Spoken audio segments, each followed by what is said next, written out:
इन्होंने पूरी कौम को मकसूद चपरासी समझा हुआ है। इस मुल्क को सल्तनत मुगलिया से भी आगे ले गए हैं। वो इसको सल्तनत शुगलिया समझ रहे हैं। वज़ीर खजाना पेट्रोल की कीमतों में इजाफे का कहता है और साथ कहका लगाता है। अवाम की तो उंगलियां शल हो गई हैं उन 2000 को गिनते गिनते। अब वो तो मुतालबा कर रहे हैं कि हमें कुछ सिक्योरिटी गार्ड दें, हमारी तो जिंदगी में खतरे में पड़ गई इस 2000 के रिलीफ के साथ। एसी में बैठकर इनका दिल दुखता है। कौम जो है उसको पंखा भी मैसर नहीं। अस्सलाम वालेकुम, सत श्री अकाल। मैं हरमीत सिंह हूँ और आप देख रहे हैं पब्लिक न्यूज़। इस वक्त मेरे साथ तहरीक इंसाफ के रहनुमा सेनेट में कायदे हिज़्ब इख्तिलाफ शहजाद वसीम साहब मौजूद हैं।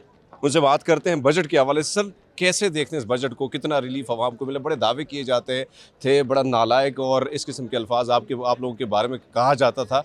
आज इस बजट को आप कैसे देखते हैं और क्या ये वाकई जो दावा किया जा रहा था कि ये आवाम दोस्त बजट होगा, कम से कम रिलीफ होगा गरीब आदमी के लिए, क्या कहेंगे सर?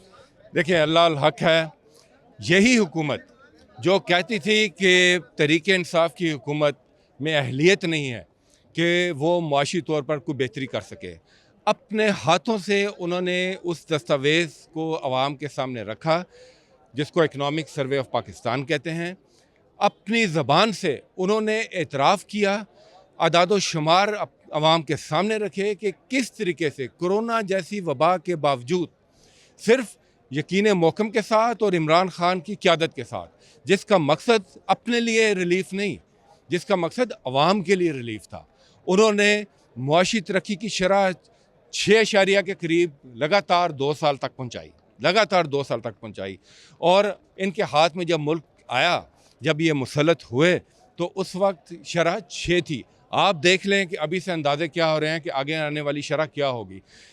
जीडीपी ग्रोथ का डायरेक्ट मतलब रोज़गार के साथ होता है। जीडीपी ग्रोथ ऊपर जाती है तो रोज़गार ज़्यादा होता है, जिसका मतलब यह है कि तहरीक इंसाफ की हुकूमत में रोज़गार के मौके बढ़े थे, रोज़गार में इजाफा हुआ था।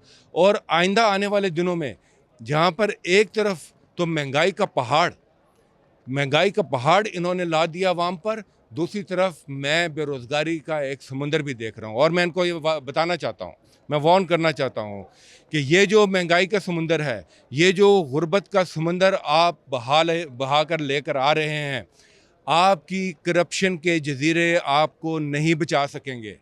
वो बहा ले जाएगा इन करप्शन के जजीरों को भी और उनके मकीनों को भी। और मैं ये भी बताना चाहूँ कि सिर्फ ये नहीं, इसके ऊपर जुल्म यह है कि जो बेहिसी का आलम है वो उससे ज़्यादा अफसोसनाक है।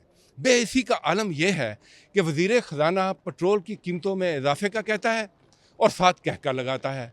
वो समझता है कि शायद अवाम की सिसकियाँ दब जाएंगी उसके कहकों में। सर, ये 2000 रुपये का जो रिलीफ दिया है, 2000 का रिलीफ मैं समझता हूँ कि अवाम की तो उंगलियां शल हो गई हैं उन 2000 को गिनते गिनते। वो ख़त्म होने का नाम ही नहीं लेते। अब वो तो मुतालबा कर रहे हैं कि हमें कुछ सिक्योरिटी गार्ड दें, हमारी तो ज़िंदगी में ख़तरे में पड़ गई इस 2000 के रिलीफ के साथ। यानी कि बेहिसी की इंतहा है।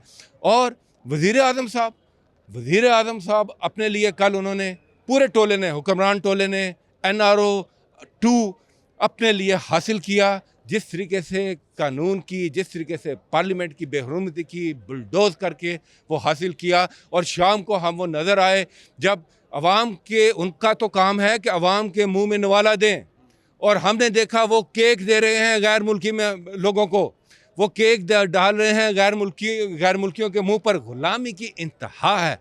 कौम ये सवाल करती है कि एक फलता फूलता मुल्क जो कि अब साबित हो गया, अदाद शुमार भी इसके गवाह हैं, फलता फूलता मुल्क, किस तरह से उस पर ये इम्पोर्टेड हुकूमत नाजिल हुई, किस तरह ये इम्पोर्टेड हुकूमत उस पर मुसलत हुई, और दिनों में उस मुल्क को ये दीमक की तरह चाट कर ले गए। मुझे ये बताएं कि माशी जो बहरान चल रहा है, जो हुकूमत है आपको ही जिम्मेदार ठहराती, और हमने देखा कि शेख रशीद साहब का जो बयान आया तो उसने वो महर भी जो जब्त कर ली, इसके बारे में क्या कहेंगे कि ये जो मामला थे, या लोड शेडिंग या दीगर मामला थे, ये हम बना के ही छोड़ के चले गए थे, या पेट्रोल की जो रिलीफ हमने दिया था ये हमने दिया था ताकि आगे आने वाली जो हुकूमत है उसके लिए मसाइल बने? इसके बारे में कोई क्या? देखिए, मैं किसी का, क्योंकि बयान मैंने देखा नहीं, मैं उस पर तबसरा नहीं करता, मगर आपके स्टेटमेंट के ऊपर मैं ज़रूर तबसरा करूँगा।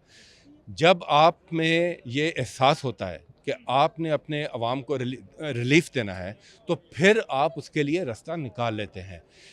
इसमें कोई शक नहीं कि हमें भी बहुत मुश्किल हालात का सामना था, इसमें कोई शक नहीं कि हमें भी IMF का सामना था, मगर हमने ये देखा कि किस तरीके से हम IMF के प्रोग्राम को भी जारी रख सकते हैं और अपने अवाम को रिलीफ भी दे सकते हैं।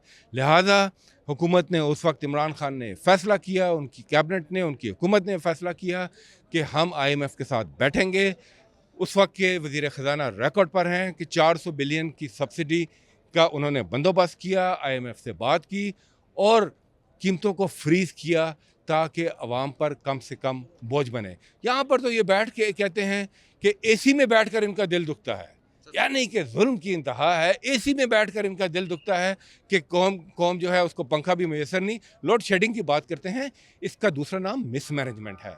लोड शेडिंग की बात करते हैं, आप देखें इकोनॉमिक सर्वे उठाकर देखें, इस कहते थे आपने 1 वाट बिजली का पैदा नहीं किया, देखें कितने परसेंट कैपेसिटी इंक्रीज़ हुई है तहरीक इंसाफ की हुकूमत के दौरान बिजली की पैदावार में। सर आखिरी सवाल आपसे करना चाहूँगा। बादशाह हैं झूठ के, ये बादशाह हैं अपने रिलीफ के लिए और ये सिर्फ़ और सिर्फ यहाँ पर आते हैं कमाई के लिए। इसके बाद उन्होंने फिर वहीं जाना है फरंगी सर। आखिरी सवाल, मकसूद चपरासी को हार्ट अटैक हुआ, उसके बारे में कोई अफसोस सर क्या कहेंगे? उसके हवाले से करवाया गया, किया गया, क्या कहेंगे? देखें, डॉक्टर रिजवान, मकसूद चपरासी, इन्होंने पूरी कौम को मकसूद चपरासी समझा हुआ है। ये समझते हैं कि इस पूरी कौम का मकसद शायद यही है कि वो इस हुक्मरान टोले को पाले, अपना पेट काटे, अपने बच्चों का पेट काटे और इस हुक्मरान टोले को पाले, इनके ख़ानदानों को पाले, इनकी शहज़ादों को पाले, इनकी शहज़ादियों को पाले। इन्होंने इस मुल्क को सल्तनत मुग़लिया से भी आगे ले गए हैं। वो इसको सल्तनत शुगलिया समझ रहे हैं ताकि बस इनके शुगल कायम रहें और बाकी मकसूद चपरासी हो और एक मकसूद चपरासी था, कल दूसरा चपरासी आ जाएगा। बहुत शुक्रिया सर, बहुत शुक्रिया।